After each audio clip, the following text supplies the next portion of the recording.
I think it's very important to preserve films, because even if a film is unfashionable in the short term, things come back, and it's important to understand how films were made, and also to see what the country, the city, the people, the costumes, everything looked about, or how storytelling has changed.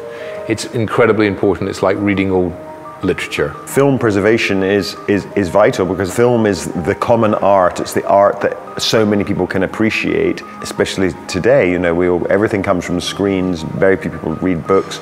So if you lose touch with that, you're losing something hugely important in your culture. Archives like this have the means and the technology to be able to preserve those films. I think that's it's a great boon for historians and for ordinary people to understand the past. Donc la préservation du cinéma, c'est la préservation pas seulement des œuvres, pas seulement du matériau, c'est aussi la préservation de quelque chose qui ramène à Louis Lumière, qui ramène à l'invention du cinéma, c'est-à-dire que le cinéma était quelque chose de collectif et que le cinéma était une affaire de partage. Aujourd'hui, Internet, les plateformes, c'est une affaire individuelle. Je pense que le cinéma ne disparaîtra pas, mais qu'il faut quand même se battre pour le préserver et éduquer les jeunes générations.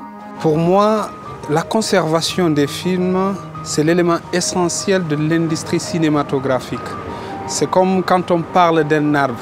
Un arbre qui n'a pas de racines ne peut pas résister au temps ni au vent. S'il n'y a pas d'image, on ne peut pas savoir comment a été Budapest il y a 50 ans de cela.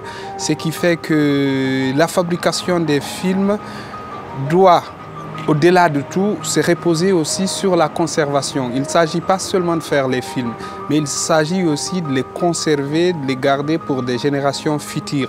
Parce que la transmission se trouve dans ça. Donc c'est dire la conservation, la préservation, l'archivage.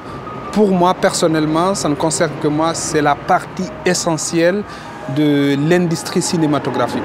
We have been actively preserving films since about 2010. We put together an entire program. So we actually listed all 3,000 of our films in order of their risk. Or are they deteriorating? Are we going to lose them? Is there a fear that we might lose them? Maybe we just have one copy. Maybe there's nitrate deterioration. Maybe there's acetate deterioration.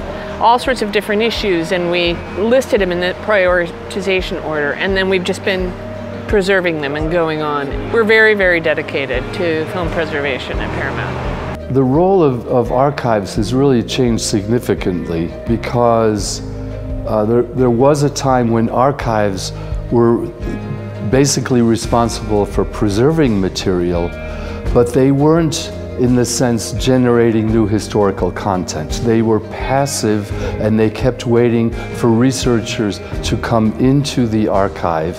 And so it really depended on people who were interested in research to produce film history.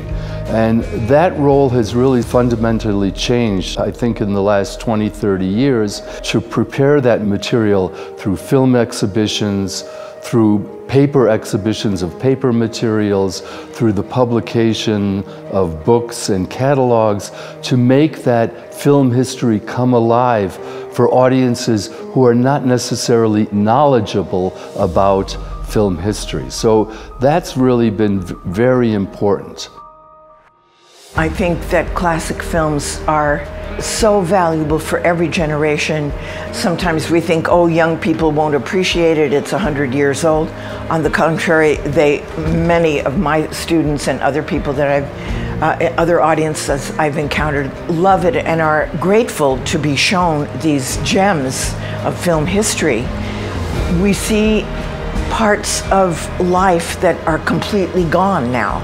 This is one aspect of classical films, whether it's documentary or fiction or anything in between, where we are catapulted into a world that does not exist any longer, and that can only happen in film. It cannot happen in any of the other arts in that same powerful way. The influence of Central and East European filmmakers in Hollywood is beyond calculation. In fact, Hollywood, as we know it, would not exist without them.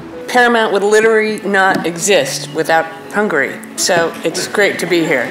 As I said in my presentation this morning, Paramount Pictures simply would not exist without Hungary. It just wouldn't be there because Adolf Zukor, who was born here and went to the United States to seek his fortune first, he sold furs, and then he understood he could sell movies.